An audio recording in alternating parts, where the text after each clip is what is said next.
Hai semuanya, ketemu lagi bersama Ibu Rici Dana Putri dalam kegiatan layanan bimbingan dan konseling di SMA Negeri 2 Pariaman.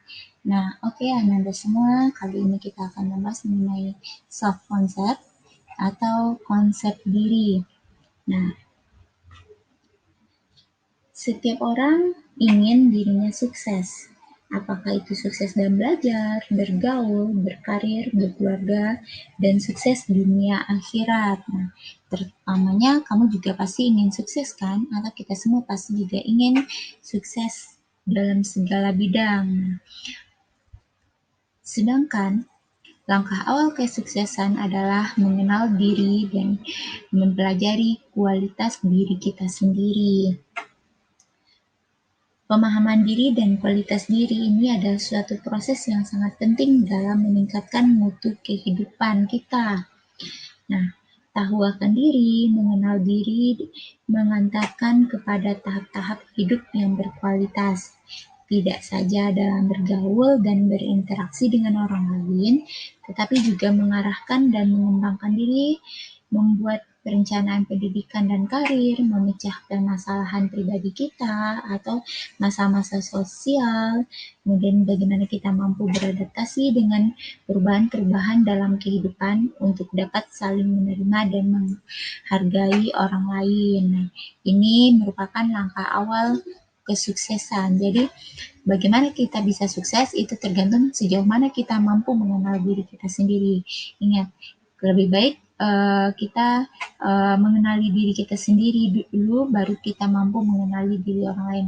Karena tidak mungkin kita mampu mengenali orang lain, mengenali dan memahami orang lain kalau kita tidak mampu mengenal dan memahami diri kita sendiri. Nah, kemudian apa yang harus kita ketahui tentang diri kita.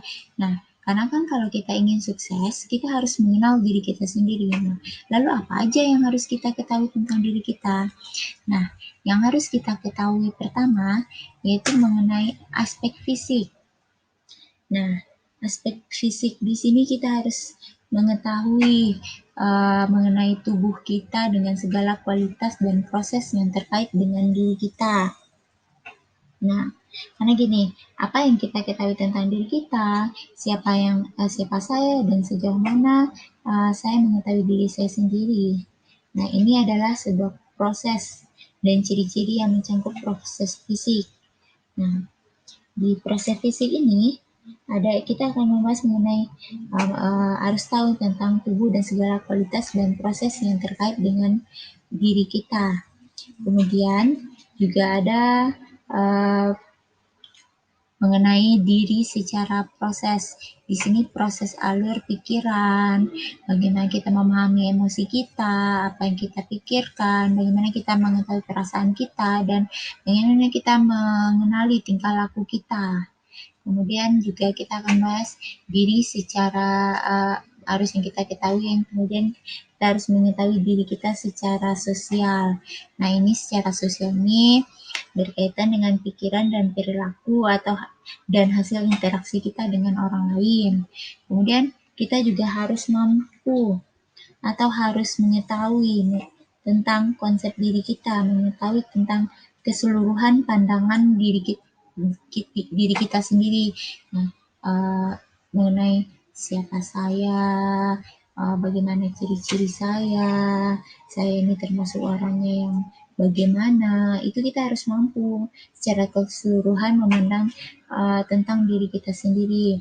Kemudian kita juga harus tahu tujuan hidup kita ini kemana, cita-cita kita apa yang dianggap, apa yang kita angan-angankan, apa yang kita harapkan terhadap diri kita sendiri. Itu kita harus mengenalinya, kita harus tahu itu. Kemudian di konsep diri ini, karena itu kan kita di konsep diri ini kita akan harus mengetahui potret diri kita secara mental. Ini bagaimana seseorang menilai dan menyikapi dirinya, bagaimana kita menilai dan menyikapi tentang diri kita. Nah, di sini ada 3 dimensi konsep diri, yaitu yang pertama, pengetahuan tentang diri kita sendiri. Nah, sejauh mana kita mengetahui tentang diri kita sendiri. Kemudian, karena gini, semakin banyak tahu tentang diri kita, semakin banyak kita mengetahui tentang deskripsi diri kita, akan semakin baik konsep diri kita.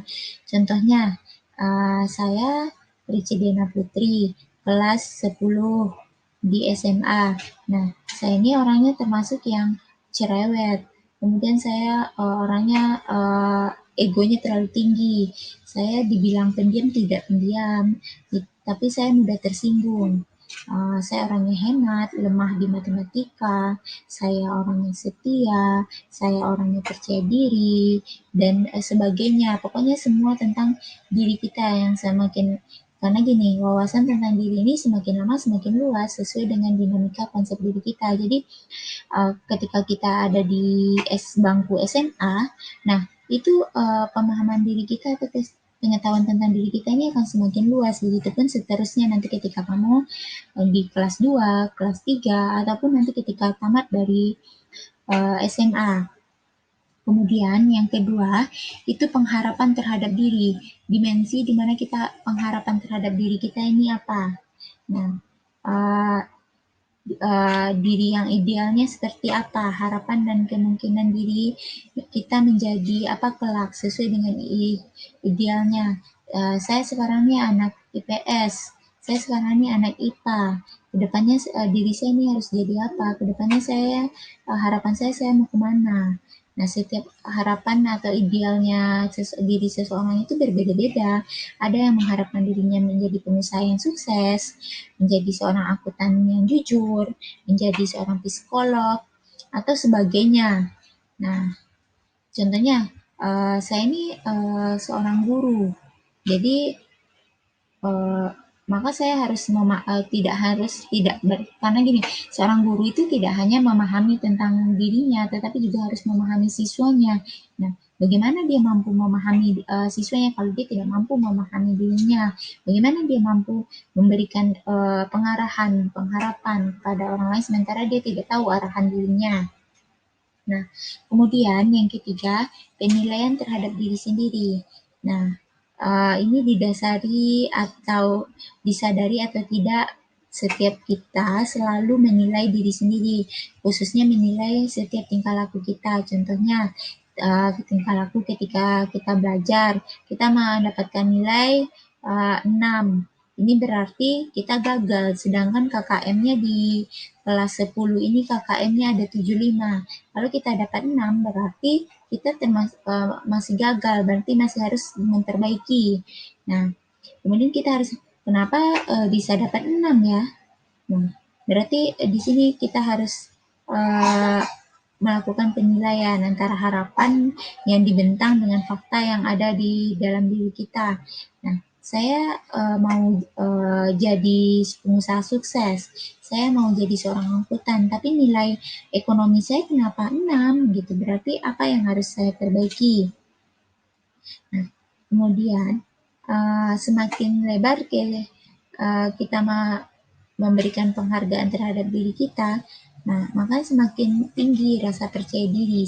Karena gini, rasa harga diri semakin lebar, ketidaksesuaian antara harapan dan kenyataan diri sendiri, maka semakin rendah rasa harga dirinya. Sebaliknya, orang yang hidupnya mendekati standar harapan hidupnya, menyukai apa yang dikerjakannya, maka akan semakin tinggi rasa harga dirinya. Nah, konsep diri ini dibagi menjadi 2 bagian. Ada konsep diri positif dan ada konsep diri negatif. Nah, konsep diri positif inilah yang harus kita kembangkan.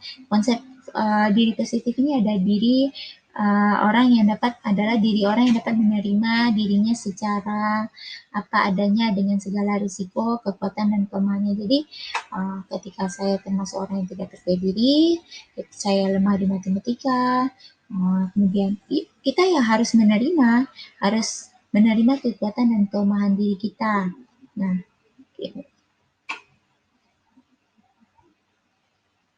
Nah, ketika kita memiliki pengetahuan dan wawasan yang luas tentang diri, itu akan membuat harapan-harapan dan perencanaan yang masuk akal serta kemungkinan besar dapat dicapai.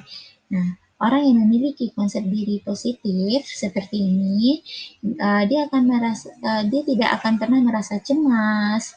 Nah, apabila dikritik atau bisa dikatakan orang-orang yang memiliki konsep diri positif ini adalah orang-orang yang ketika dikritik dia akan menerima, kemudian akan memperbaiki, akan selalu berpikiran positif gitu. Sedangkan konsep diri negatif ini adalah konsep diri yang harus kita hilangkan. Nah, konsep diri negatif ini terjadi pada kita yang tidak banyak tahu tentang diri kita. Makanya kita harus memahami diri kita, harus mengenal diri kita sehingga nanti konsep diri ini, konsep diri positif akan lebih meningkat dan menutupi konsep-konsep diri negatif, kelemahan-kelemahan kita. Nah, akan tertutupi dengan kelebihan-kelebihan kita. Nah, pada itu, mari kita sama-sama membangun konsep diri kita yang positif dan kita perkecil konsep diri negatif ini. Nah, maka dari itu, untuk kamu semua, silahkan kamu pahami diri kamu dengan kamu tulis 10 kelebihan kamu, 10 kelemahan diri kamu di dalam buku kamu, dan kemudian silahkan kamu berdiri di depan cermin, kamu pandangi diri kamu, saya ini seperti apa, saya ini tujuannya ke depan kemana, itu harus kamu pahami. Karena langkah awal sukses itu adalah gimana kamu dapat memahami diri kamu. Orang yang sukses itu bukan orang yang memiliki nanti banyak uang, bukan. Tapi orang yang mampu memahami dirinya, orang yang mampu mengenali dirinya sehingga dia mampu mengendalikan dirinya. Ketika kita mampu mengendalikan diri kita, ketika kita mampu memahami diri kita, maka kita akan mampu mengendalikan dunia dan memahami setiap yang ada di dekat kita. Sampai jumpa minggu depan dengan layanan selanjutnya. Silahkan cek Edmodo-nya untuk melihat tugas yang akan berkaitan dengan bagaimana cara kita mengenal konsep diri kita, soft konsep kita itu bagaimana. Terima kasih. Assalamualaikum warahmatullahi wabarakatuh.